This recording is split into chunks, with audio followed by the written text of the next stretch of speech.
everybody, welcome back to my channel. Go ahead, hit the like, subscribe, and share button. So I'm coming back with more of the Naiah Harris case.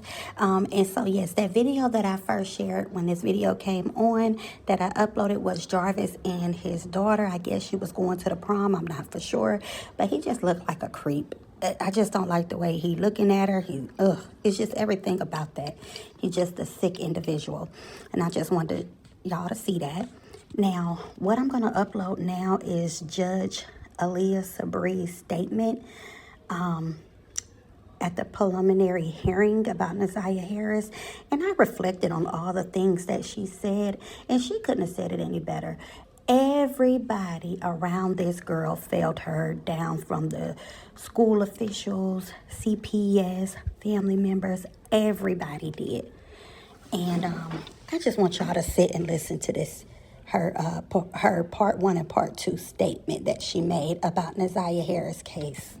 When y'all get finished, please drop your comments in the comment section, and don't forget to like, subscribe, and share, and turn on your notification bell so that you will be notified each and every time I drop a video or I go live. Thank you. Evidence, I don't know the whole story. The attorneys know more than me, the family knows more than me, but from what I have heard over the last 4 days and 5 days total is that several people failed her. I don't know where her mother is. I don't know anything other than that she was forced to live in a home where she was not protected or given the adequate attention and love. I don't know where her father is. I don't have any mention of him in her life, no presence. To Cordell, aka King, and all the men who saw Jarvis Butts hanging out and always around these young girls, including Naiah. And his 9-year-old daughter going up to the shop to clean up the shop. The school counselor who never showed up, or the person who was supposed to show up if that counselor was absent, after Naiah was on the floor on the day she went missing, saying that she needed to speak to someone and speak to a counselor.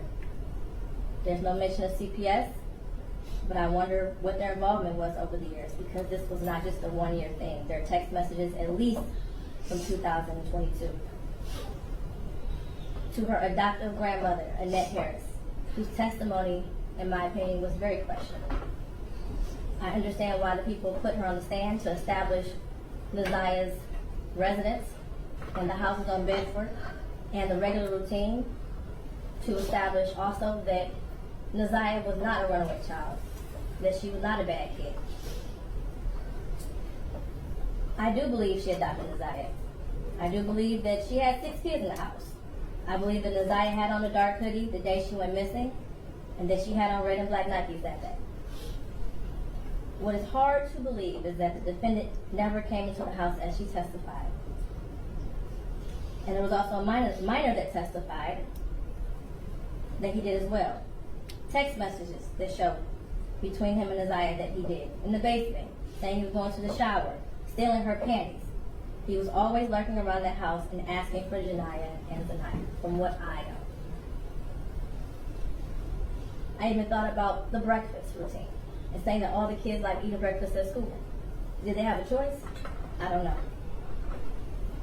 But to always send those girls up there to clean up the shop raises questions. And how were there 2 women in that house who had birthed the children themselves who did not notice that Naiah was pregnant, and I believe she was, and not having her period anymore? But then after hearing text messages today, begging Jarvis for pads as if she didn't have anyone else to give them for her. And what stood out the most was when Annette Harris stood on the stand, and she learned around 6 p.m. that Naiah did not come home from school, and said she looked around for her and decided to wait until the next morning to call the police. Without a tear, without emotion, or any expression of being devastated. And to her Aunt Shannon, who also showed no emotion, expression of being devastated from Naiah going missing.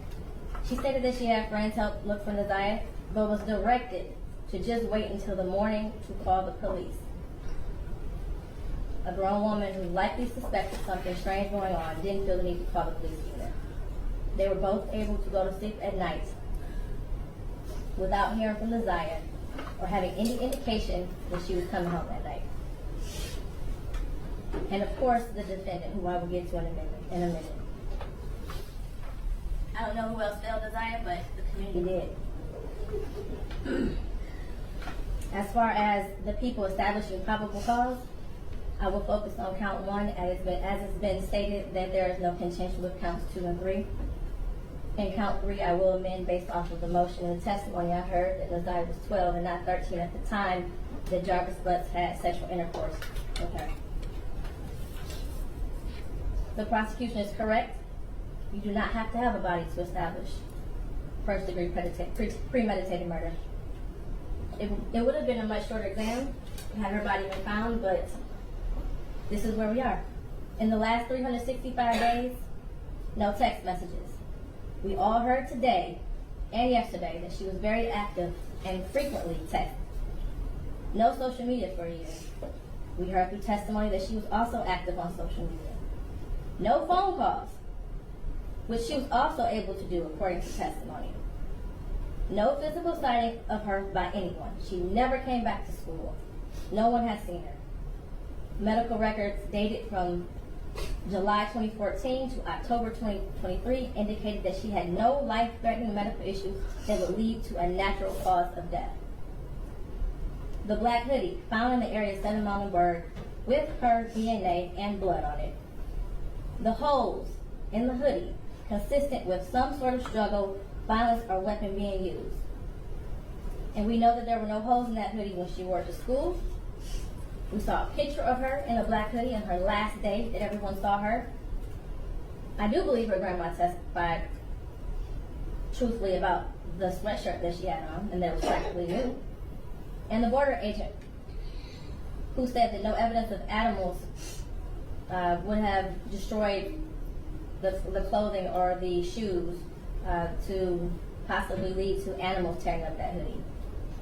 The clear glasses found in the blue Nissan the day after she went missing. The behavior of the defendant when he snatched those glasses. They looked exactly like the glasses she had on in her last picture, according to the witness. The shoes that her brother described as the same shoes that were found also in the area of 7 Mile and Bird.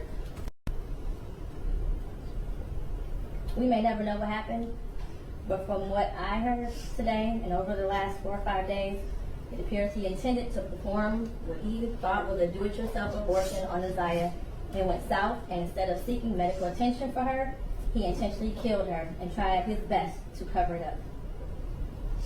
As much as I want her to be alive today, there is at least probable cause to show and believe that she's dead and that she was murdered by Jarvis Butts.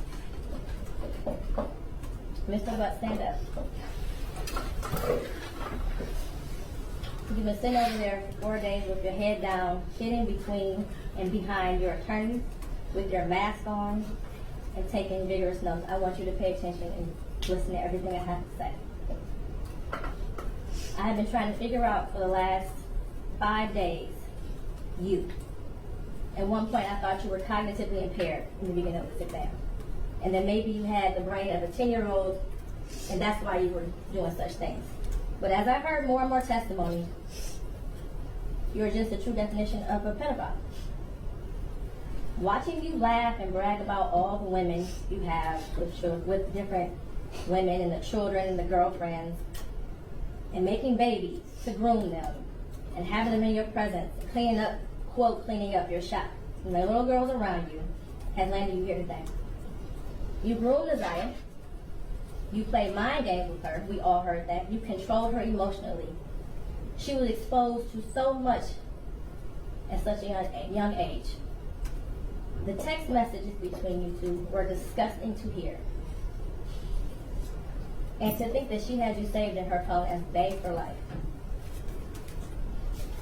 Naiah deserves so much more. And while I mentioned other people that failed her, Jarvis Butts, you are the monster in this whole picture. She did deserve love from her parents and everyone who was in her life. She was ignored, she was neglected, and you took complete advantage of that. She wanted someone to love her, and she will never know what that feels like.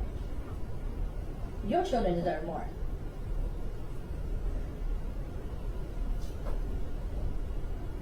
As much as defense counsel has raised issues on count 1, all that has done is raise the question of fact for the trier fact, which means that this will be for a jury or a judge to hear in Third Circuit. I pray for the healing of all the victims and the young girls and possibly boys who have come into contact with you.